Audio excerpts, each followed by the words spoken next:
the time jump. Where are we jumping off when the season comes back? Well, we're actually playing a lot of time this season. Okay. So the point of that little teaser that you saw was to tease you and to get you asking questions like that. So I won't spoil it by saying exactly how we catch up, but I will say that you're going to think you know what's happening in the first few seconds of the show and then realize, oh, okay, I don't know what's going on. So all I will say is by the end of the first episode it'll all make sense, but this is the first season we're actually like really messing with time. Well, that's kind of like when we saw Bonnie and David in the cabin. At first we didn't know. Yeah. It's kind of that. Yeah, it's not, yeah, we're not doing another like prison world stuck in time thing, but we had so much, the show's kind of trademark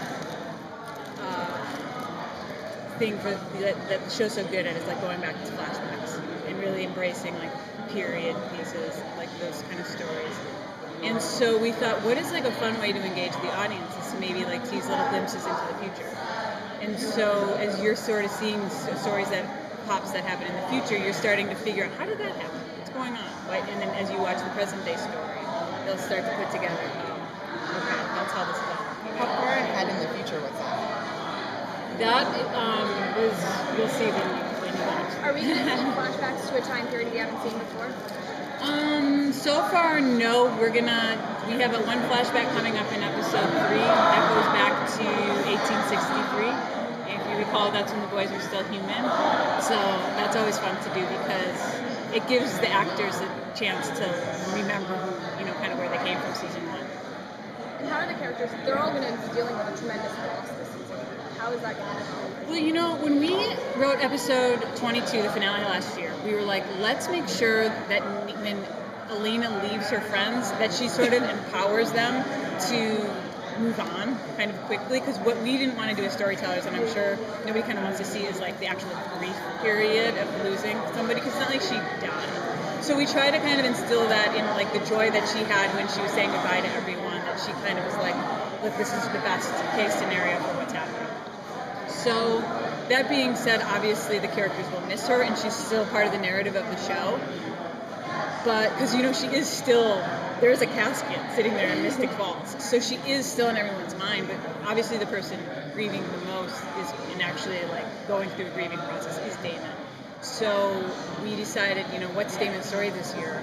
If it can't be about Elena and him, can it be about who is Damon Salvatore without Elena? Because we only know him as fans of the show as somebody who's in love with Catherine and he's in love with Elena. And I've even said to Ian, I'm like, what does Damon do in his spare time? What does he do when the camera's not on him, so to speak? And so that's what I'm interested in finding out and learning more about in this season, is just him who's not pining after her. Are any characters going to be keeping diaries, so maybe Elena will find out what she missed? Yeah, we added that in the finale last year, where she says to Caroline and Bonnie, write it down.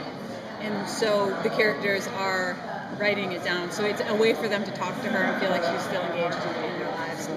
It's it's just a fun motif that we're keeping alive. They're probably writing in the diaries more than we even wrote in the diaries season 1. So what kind of is happening in the premiere that we're making now? You just want spoilers. You just want the plot of the story. I want to know the plot. So on page 1, you open up, and it's like this garage door, and it swings open, and then the silhouette walks in. Yeah. So what's happening is the big kind of cliffhanger thing that we did leave off with in the season was that Lily was being reunited with her family, these heretics. That means they're witches and vampires. So it's like pi times 6. And so we're just kind of now waiting, like, okay, how are they going to fit into society? Because these are old school, they've been locked in a place. It's like, Pi was 1994. He can kind of transition back into the real world. These people are from 1903. They're super badass. They don't live by societal norms. So we're going to introduce them one by one to the audience as a family unit. So there are 3 badass girls, Valerie, Nora, and Mary Louise. And there's 3 guys, Bo, Malcolm, and Oscar. And we get to meet them. It's the first time we've ever introduced, we'll see 5 of them in the premiere, but it's the first time we've ever introduced like 5 new characters all in one scene. So it'll be kind of, interesting to see like how they function in today's society. under Lily's tight reins. Since Lily's going to be in more of the season, will we find out? I think that we will. We've talked about it a lot in the room, and because she's kind of like the main villain, she's kind of sort of the head of this family.